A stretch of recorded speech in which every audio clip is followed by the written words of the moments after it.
Nós vamos começar nas próximas aulas a estudar algumas distribuições de probabilidade.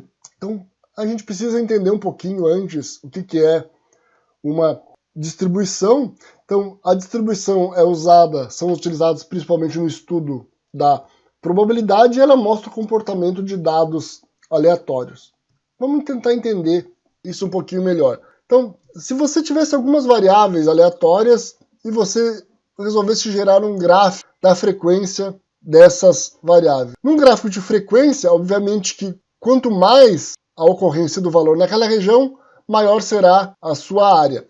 Então eu vou fazer no cantinho aqui, ó, você tem um valor, por exemplo, 1, 2, 3, 4, e você vai ver a frequência desses eventos. Então o gráfico de frequência ele vai dizer, ó, ocorreram esse número de valores nesta área, esse número nesta área, esse número nesta e este nessa. Né? Então, resumindo, é a quantidade da ocorrência do valor naquele intervalo. Um gráfico de frequência pode ser feito de diversas formas. Né? A gente vai ter histogramas, gráficos como box plot, que a gente vai estudar mais adiante. Então, se você tiver um conjunto de dados aleatórios de um evento, de um experimento qualquer, e você resolve plotá-los em um gráfico, e você vai descobrir, por exemplo, que existe uma maior frequência desses dados ao redor da média. Então vejo aqui que eu tenho primeiro os dados e eu usei uma ferramenta para gerar um gráfico de frequência. Então ele nada mais fez do que como se fosse empilhar aqui. Ó. Aqui ele tem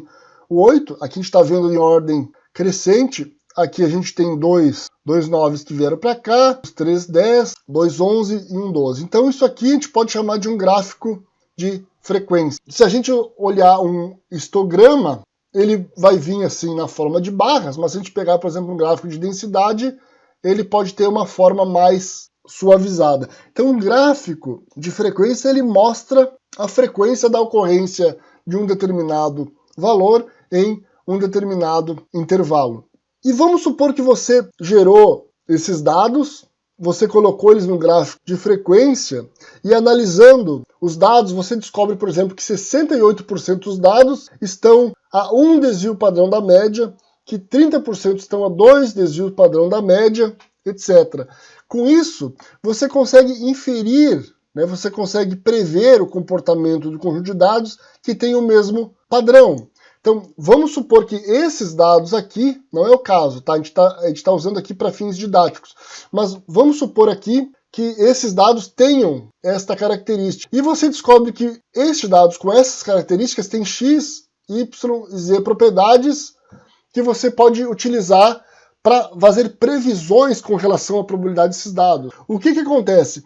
Você, com essa inferência, você chega à conclusão que todos os dados, outros conjuntos de dados que têm esse mesmo comportamento, você consegue utilizar essas mesmas técnicas ou essas mesmas fórmulas de inferência. Então, é mais ou menos para isso que a gente usa distribuições de probabilidade. Então, esse exemplo é para entender como funciona a distribuição, uma distribuição de probabilidade, e interpretar diversos gráficos de distribuição como densidade, histograma e entre outros. Nas próximas aulas a gente vai estudar as principais distribuições. Então você precisa entender agora que quando a gente fala de uma determinada distribuição, são dados que eles têm um determinado perfil, um perfil semelhante, não são, obviamente, de forma nenhuma os mesmos dados, mas que ele tem um perfil semelhante, e tendo esse perfil semelhante, você pode aplicar técnicas estatísticas iguais para todos eles. Você pode tratar esses dados dentro de mesmos princípios estatísticos.